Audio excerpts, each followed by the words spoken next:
Jako první zastávku na naší podzimní cestě navštěvujeme Split, druhé největší město Chorvatska a zároveň místo, kde se historie potkává s každodenním životem. Leží na pobřeží Jaderského moře a jeho srdcem je slavný Diokleciánův palác, starověká římská rezidence, která dnes doslova žije. Uvnitř paláce najdete kavárny, byty, obchody i bary, jako by se tu čas nikdy nezastavil. Split není jen historická perla. Je to i moderní město plné energie s promenádou Riva, která ožívá při západu slunce. A přístavem, odkud můžete vyrazit na výlet lodí na okolní ostrovy, třeba Hvar nebo Brač, které jsme ale letos v plánu neměli a těch pár hodin jsme využili k prozkoumání samotného historického centra s lokálním průvodcem. Hlavně tedy již zmiňované srdce města, Diokleciánův palác. Diokleciánův palác v srdci Splitu není jen památka, je to doslova živoucí město uvnitř města. Postaven byl na přelomu 3. a 4. století našeho letopočtu římským císařem Diokleciánem, který si ho nechal vystavět jako luxusní rezidenci na důchod, jen pár kroků od místa, kde se narodil. Palác zabírá plochu asi 30 000 metrů čtverečních a původně měl podobu opevněné římské vily. Měl 4 brány, zlatou, stříbrnou, bronzovou a železnou. A jeho zdi jsou z místního vápence a mramoru, který byl částečně dovezen až z Egypta. Uvnitř se nacházely soukromé komnaty císaře, vojenské kasárny, chrámy, peristyl, tedy hlavní nádvoří, i podzemní sklepení, které dnes slouží jako výstavní prostory. Od 7. století byl palác postupně zabydlen běžnými obyvateli a během staletí se přirozeně proměnil ve fungující městskou čtvrť. I proto dnes najdete v jeho zdech byty, kavárny, obchody i kostely. V roce 1979 byl celý palác zapsán na seznam světového dědictví UNESCO. Město Split získalo své jméno podle květiny, konkrétně podle keře Aspalatos, nebo Spalatos, který tu hojně rostl. Řekové město původně nazvali Aspalatos. Římané později z latiny převzali název Spalatum a z toho se přes středověké tvary jako Spalato postupně vyvinulo dnešní Split. Takže i když to zní skoro jako anglické Split, rozdělit ve skutečnosti název nemá nic společného s rozdělováním, ale spíš s přírodou a rostlinami, které kdysi lemovaly zdejší pobřeží.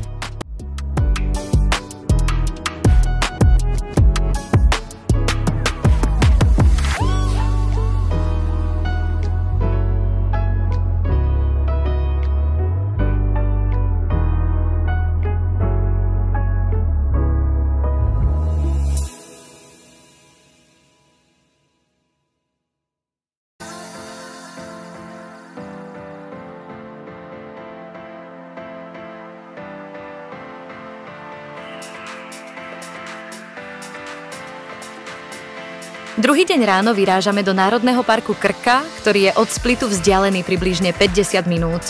Počasie nám praje a už pred 8 ráno máme skoro 20 stupňov. Lístky sme zakúpili online na prvý možný ranný termín.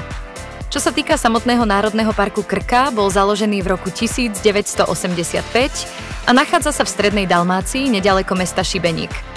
Je pomenovaný po rieke Krka, ktorá preteká krasovým terénom a vytvára jedny z najkrajších vodopádov v celom Chorvátsku.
Najznámejší z nich je Skradinský buk, sústava 17 kaskád, ktorá sa tiahne na dĺžke vyše 800 metrov.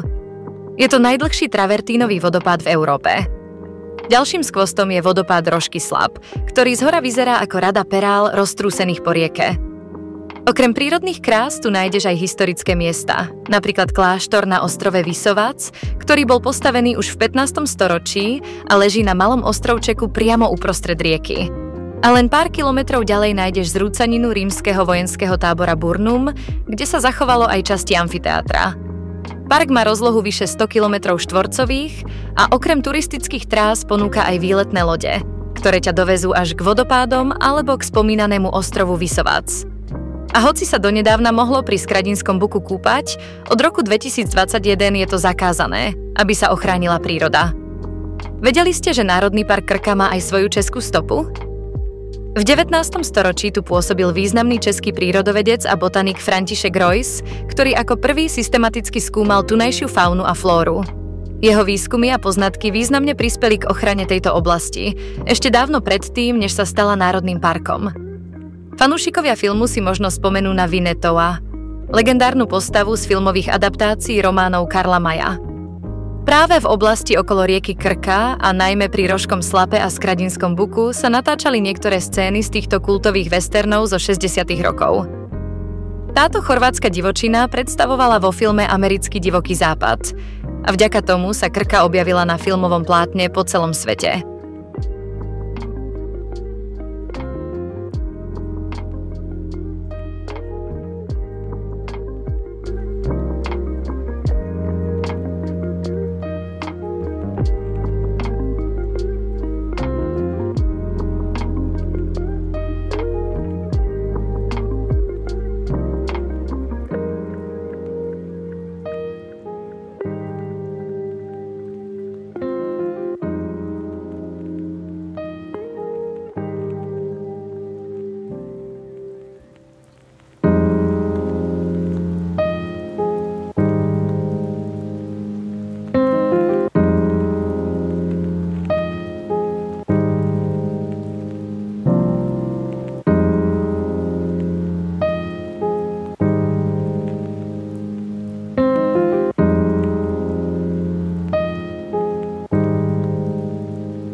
Jako další destinaci navštěvujeme izvor Cetine, respektive česky pramen řeky Cetiny.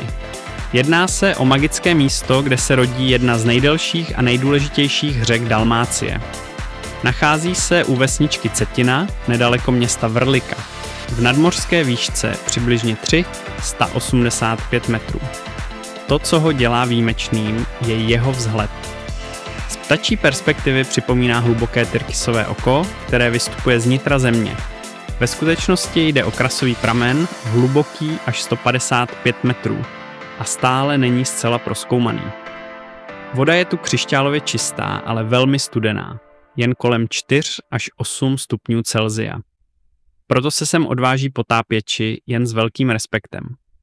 Místo se přezdívá i Oko Matky Země a v posledních letech se stalo hitem na Instagramu, ale pořád si zachovává svou klidnou, skoro až mystickou atmosféru. Z tohoto fascinujícího místa se Cetina vydává na svou 101 kilometrů dlouhou cestu, než se u Omyše vlije do Jaderského moře. Většinu odpoledne ale následně věnujeme cestě do Dubrovniku, kde budeme ubytováni nejbližších několik dnů.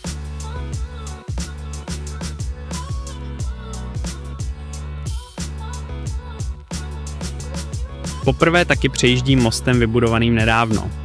Jedná se o Pelješský most, největší infrastrukturní projekt v novodobých dějinách Chorvatska. Spojuje pevninskou část země s poloostrovem Pelješac, čímž zajišťuje nepřerušené silniční spojení s jihem Chorvatska, včetně populárního Dubrovníku. Předtím museli řidiči projíždět přes úzký pás Bosny a Hercegoviny u města Neum, což znamenalo pasové kontroly a zdržení. Díky mostu je teď cesta rychlejší, plynulejší a hlavně celá po území Chorvatska. Most je dlouhý 2,4 km, široký 21 metrů a stojí na 13 pilířích, z nichž nejvyšší sahá až 55 metrů nad hladinu moře. Je navržen tak, aby pod ním mohly bezpečně proplouvat i velké lodě. Zajímavostí je, že ho postavila čínská firma China Road and Bridge Corporation, a to díky zakázce financované z velké části Evropskou unií. Šlo o symbolický i praktický krok směrem ke sjednocení chorvatské dopravní infrastruktury.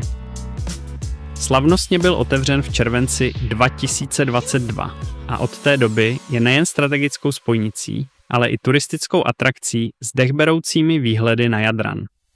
K večeru si pak užíváme magický západ slunce.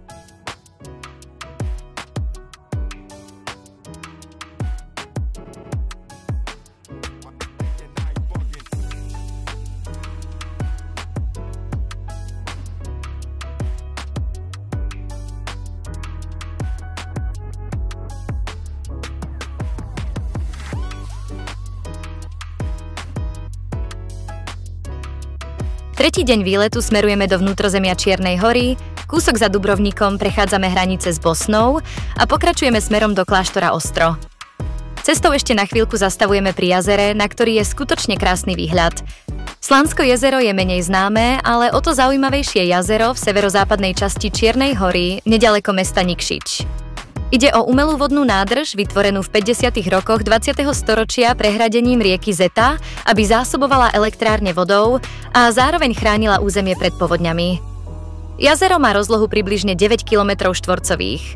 Je obklopené vápencovými kopcami a ponúka malebné scenérie, ktoré sa neustále menia podľa ročného obdobia. Zaujímavosťou je, že hladina jazera kolíše podľa potreby elektrárne, takže niekedy odhalí kamenné pobrežie či opustené stavby. Po príchode k ostrogu nehávame auto na hlavnom parkovisku a asi 25 minút ideme pomerne v stromom kopci k hlavnému vstupu. Monastýr Ostrog, jedno z najposvetnejších miest pravoslavného sveta a zároveň jedno z najuchvatnejších pútnických miest v Európe. Tento pravoslavný kláštor je doslova vytesaný do kolmo stúpajúcej skaly pohoria Ostrožka Greda v Čiernej hore, medzi mestami Nikšić a Podgorica. Založený bol v 17. storočí svätým Vasiliom Ostrožským, ktorý je tu aj pochovaný.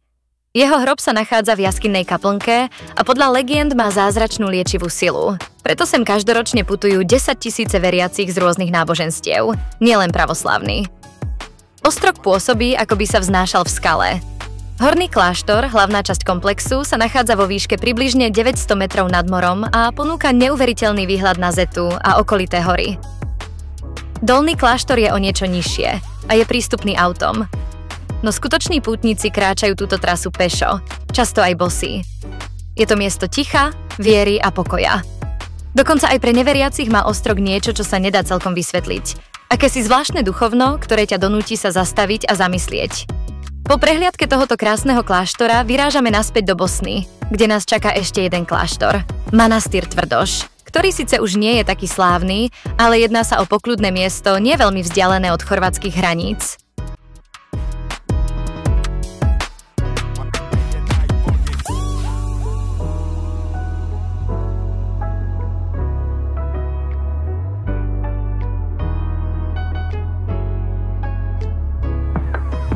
Cestou sa ešte najeme v miestnej kolibe, zaplatíme pokutu 40 eur za rýchlosť a so zbytkou obeda nakrmíme aj našeho nového kamaráta.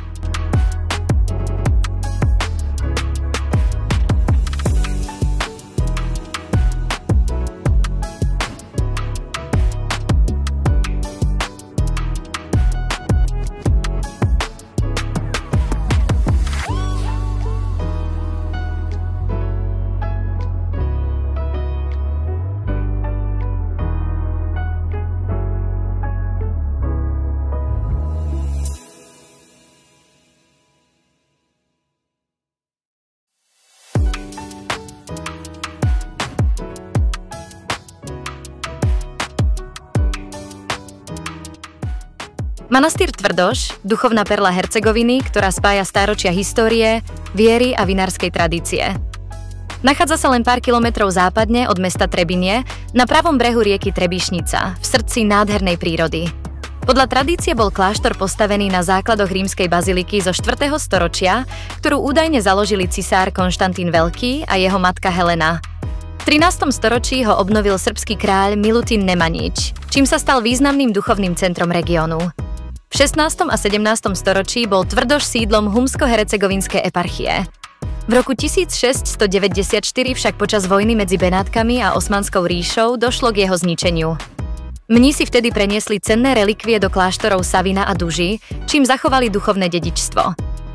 V 20. storočí prešiel kláštor obnovou a dnes je známy nielen ako pútnické miesto, ale aj ako centrum vinárstva. Mnísi tu pokračujú v stáročnej tradícii výroby vína, pričom pestujú odrody ako vranac a žilavka. Víno z Tvrdoša získalo medzinárodné ocenenia a je vyhľadávané po celom svete. Zaujímavosťou je, že práve v tomto kláštore prijal mníšsky postrih svätý Vasilij Ostrožský, jeden z najúctievanejších pravoslavných svätcov. A áno, ten, čo je pochovaný v Ostrogu. Dnes je Tvrdoš súčasťou pútnickej trasy Cesta svätého Vasilia, ktorú navštevujú veriaci z rôznych krajín. V pořadí již čtvrtý den nastupujeme do autobusu místní cestovky a opět se vydáváme směr Černá hora. Naším hlavním cílem je Kotor. Cestou ještě zastavujeme v Peraste. Perast, Perla Boky. Kotorské městečko, které jakoby se zastavilo v čase. Leží na úpatí hory svatý Ilia a rozkládá se podél pobřeží v nejužší části zálivu, známé jako Verige. Historie Perastu sahá až do neolitu, ale skutečný rozkvět zažil v 17. a 18. století během benátské nadvlády. Tehdy zde vzniklo 16 barokních paláců, 17 katolických a 2 pravoslavné kostely, což svědčí o jeho bohatství a kulturním významu.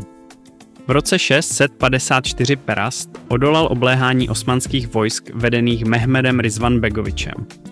Obránci, ač početně slabší, dokázali město ubránit, což je dodnes považováno za jednu z největších sláv Perastu. Před městem se nacházejí 2 malebné ostrůvky. Svatý Jiří s benediktinským klášterem ze 12. století a Panna Maria na skalách, jediný uměle vytvořený ostrov v Jaderském moři. Ten vznikl navážením kamenů na místo, kde námořníci našli ikonu Panny Marie. Dnes zde stojí kostel s bohatou sbírkou votivních darů a freskami. V případě Panny Marie na skalách u Perastu jde o stovky takových darů, které místní námořníci a jejich rodiny přinášeli jako poděkování, především za šťastný návrat z moře. Perast je součástí přírodního a kulturně historického regionu Kotorského zálivu, který je zapsán na seznamu světového dědictví UNESCO. Dnes je Perast klidným místem, kde se můžeš procházet úzkými uličkami, obdivovat barokní architekturu a vychutnávat si výhledy na záliv. Je to ideální destinace pro ty, kteří hledají kombinaci historie, kultury a přírodní krásy.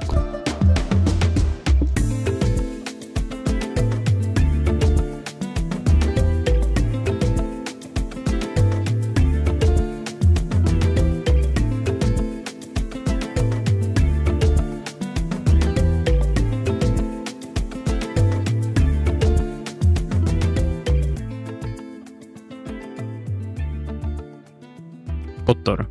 Středověký poklad Černé hory, ukrytý v hlubinách zálivu Boka Kotorska, který tvarem připomíná norský fjord.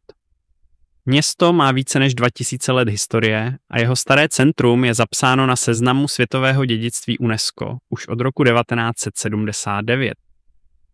První písemná zmínka o Kotoru pochází z roku 168 před Ponete Oclea, kdy byl známý jako Ascrivium. Ve své historii byl pod nadvládou Římanů, Byzantinců, Benátčanů, Rakušanů i Francouzů a každý z těchto národů tu zanechal svou stopu. Největší dominantou jsou středověké hradby, které se šplhají až na vrchol hory Svatý Jan do výšky 260 metrů nad mořem. Výhled z vrcholu je dechberoucí, celá Boka jako na dlani. Uvnitř hradeb najdeš úzké kamenné uličky, románské i barokní kostely, třeba katedrálu svatého, Trifona z 12. století a spoustu historických paláců a náměstíček. Kotor býval významným námořním a obchodním centrem a byl známý svými školami řezbářství, kamenictví a ikonopisu. Po ničivém zemětřesení v roce 1979 se město podařilo obnovit hlavně díky podpoře UNESCO. Dnes je Kotor oblíbenou zastávkou pro výletní lodě i cestovatele, kteří hledají autentickou atmosféru, historii a krásu Jadranu bez přeplněných pláží. Tohle místo není jen destinací, je to cesta zpět v čase.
Po jednom dni strávenom na prekrásnej pláži v blízkosti Dubrovníka sa konečne budeme venovať aj tomuto mestu známemu napríklad aj zo seriálu Hry o tróny. Na jeho objavovanie sme využili komentovanú prehliadku práve s podtextom tohto seriálu. Zábery s ukážkami niektorých filmových lokácií môžete vidieť na konci tohto videa. Jedna dôležitá informácia, určite sa dobre informujte o možnostiach tzv. Dubrovnik pasu, karty, vďaka ktorej máte vstupy do pamiatok a múzeí lacnejšie a zároveň môžete po istú dobu využívať mestskú hromadnú dopravu. Dubrovník, mesto, ktoré sa právom prezýva Perla Jadranu. Nachádza sa na juhu Chorvátska a patrí medzi najnavštevovanejšie a najmalebnejšie mestá celej krajiny. So svojimi masívnymi mestskými hradbami, úzkymi kamennými uličkami a trblietavým morom je doslova živým múzeom pod holým nebom. História Dubrovníka siaha až do 7. storočia, keď sa tu usadili obyvatelia z nedalekého rímskeho mesta Epidaurum, dnešného Cautatu, aby unikli pred nájazdmi Avarov a Slovanov. Založili tu osadu Ragusium, ktorá sa postupne rozrástla do významného prístavného a obchodného mesta. Názov Dubrovník pochádza z chorvátskeho slova Dubrava, teda dubový les, ktorý kedysi pokrýval priľahlé kopce. Nad mestom sa týči pevnosť Lovrienac, nazývaná aj Gibraltar Dubrovníka, ktorá chránila prístup z mora a je dnes známym miestom kultúrnych podujatí. Napríklad aj ako dejisko Shakespearových hier počas Dubrovníckeho letného festivalu. Po staročia bol Dubrovník známy ako Republika Ragusa, slobodná námorná republika, ktorá si udržiavala nezávislosť vďaka šikovnej diplomácii a obchodným dohodám. V 15. a 16. storočí patril medzi najbohatšie a najvplyvnejšie mestá v oblasti Stredozemného mora. Jeho obchodníci plávali až do Egypta, Španielska či Turecka. A mesto bolo známe vysokou úrovňou vzdelania, práva a kultúry. Dubrovník bol tiež prvým štátom v Európe, ktorý oficiálne zrušil otroctvo. A to už v roku 1416. Na svoju dobu to bola veľmi pokroková spoločnosť.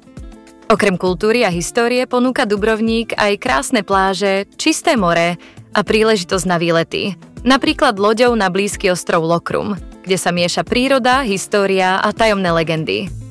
Prvá písomná zmienka o Lokrume pochádza z roku 1023, keď tu benediktínsky mnísi založili kláštor, ktorého ruiny dodnes stoja na východnej strane ostrova. Práve od mníchov pochádza aj názov ostrova, podľa rastliny rucola, ktorú tu pestovali, teda Lokrum v starej latinčine. Legenda hovorí, že keď benediktínov vyhnali z ostrova, prekliali ho. Na ostrove sa nachádzajú botanická záhrada, jazerko Mŕtvo more, takzvané Mŕtve more, malé slané jazero spojené s morom, zvyšky benediktínskeho kláštora aj letné sídlo cisára Maximiliána, ktorý si sem nechal z Viedne doviesť rastliny z celého sveta. Lokrum je prírodná rezervácia a od roku 1976 je chránený zákonom. Ale späť k Dubrovniku. Priamo v historickom centre nájdeš množstvo pamätihodností. Stradun, hlavná ulica vydláždená lesklým kameňom, Onofriova fontána, kostol svätého Blažeja, patrona mesta, františkánsky kláštor s jednou z najstarších lekární v Európe, založená v roku 1317, či majestátny rektorský palác, ktorý bol kedysi sídlom vlády.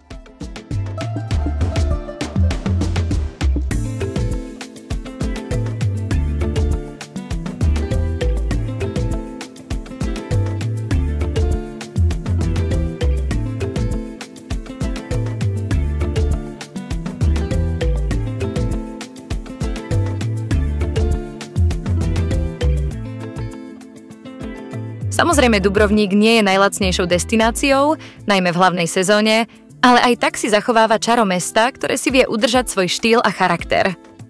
Turistov je veľa, ale ak si nájdeš chvíľu skoro ráno alebo podvečer, mesto ti ukáže svoju tichú, magickú tvár.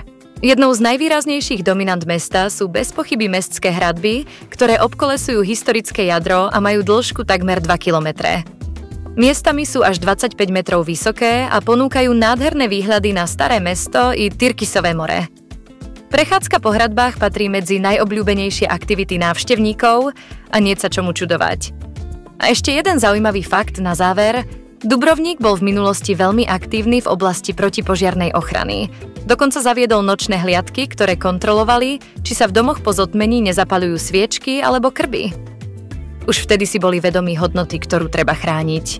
Dubrovník je skrátka miesto, kde sa stretáva história, kultúra, príroda a moderný turizmus. A to všetko v jedinečnej rovnováhe. Či už sem prichádzaš ako milovník stredomorských uličiek, fanúšik Hry o tróny, alebo si jednoducho chceš vychutnať slnko a more, toto mesto ti má čo ponúknuť.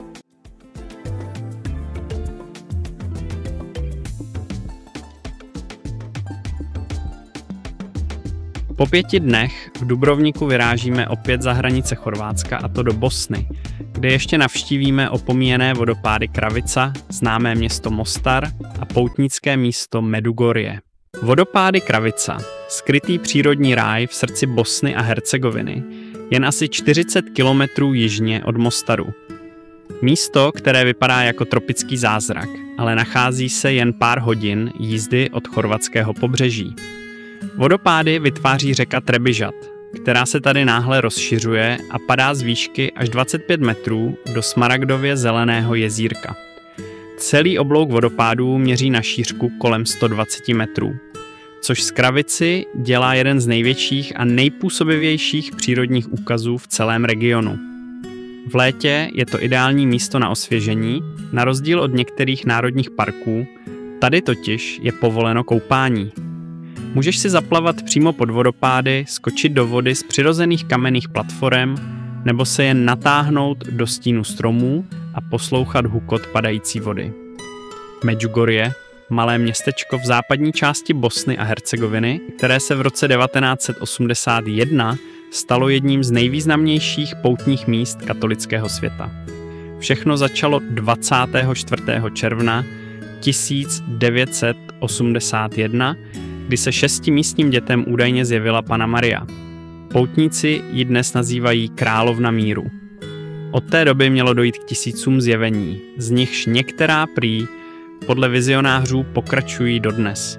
Mostar, město, které je symbolem historie, bolesti i krásy Bosny a Hercegoviny, leží na řece Neretvě, obklopené horami, a jeho jméno pochází od slov mostary, což byli strážci mostu. A právě most je tady víc než jen architektonický prvek, je to srdce města i jeho osud. Největší ikonou Mostaru je bez pochyby Starý most, neboli Starý most. Postaven byl v roce 1566 za dob Osmanské říše podle návrhu slavného architekta Mimar Hajrudina. Elegantní kamenný oblouk o délce 29 metrů spojoval 2 části města po celá staletí. Až do roku 1993, kdy byl během války zničen. Pád mostu tehdy symbolizoval rozpad soužití mezi kulturami, které tu dříve žily bok po boku. Most však nebyl zničen navždy. V roce 2004 byl s velkou pečlivostí zrekonstruován, podle původních plánů a s použitím tradičních technik. Dnes je opět zapsán na seznamu světového dědictví UNESCO a stal se symbolem naděje, smíření a nového začátku. Poslednú noc prespávame o čosi bližšie k Prahe, teda miestu, kam budeme cestovať skoro ráno, a tak prichádzame do ďalšieho známeho chorvátskeho mesta, Zadaru. Zadar tára mesto, kde sa stretáva starovek s modernou a kde more hrá svoju vlastnú hudbu. Leží na pobreží severnej Dalmácie a je jedným z najstarších nepretržite obývaných miest na Jadrane. Jeho história siaha až 3000 rokov dozadu. Pôvodne ilírska osada sa neskôr stala rímskou kolóniou s názvom Iader. Počas stáročí si mesto podmanili Byzantínci, Benáčania, Rakúšania aj Turci a každý z týchto národov tu zanechal svoju stopu. Dnes je Zadar živým mestom, ktoré si zachovalo historický charakter, no zároveň ponúka svieži mestský život. Medzi najvýznamnejšie pamiatky patrí kostol svätého Donáta z 9. storočia, ikonická rotunda a jeden z najlepších príkladov predrománskej architektúry v Európe. Vedľa neho sa nachádzajú zvyšky rímskeho fóra, ktoré svedčia o dávnej sláve mesta. Nedaleko v historickom centre nájdeme katedrálu svätej Stošie, najväčší románsky chrám v celom Chorvátsku. Je zasvetená svätej Anastázii, mučeníčke z Ríma, ktorej relikvie boli do Zadaru privezené už v 9. storočí. Katedrála, ako ju vidíme dnes, vznikala postupne. Jej stavba sa začala už v 12. storočí a dokončená bola v 13. storočí. Ale Zadar nie je len o histórii, je aj neuveriteľne moderný a inovatívny. Dôkazom sú dve svetoznáme inštalácie. Morské orgány, pozdrav slnku, moderná svetelná inštalácia z fotovoltaických panelov, ktoré cez deň zbierajú energiu a v noci vytvárajú farebnú svetelnú show. Tieto dve atrakcie robia zo Zadaru miesto, kde príroda, umenie a technológia spolupracujú v harmónii.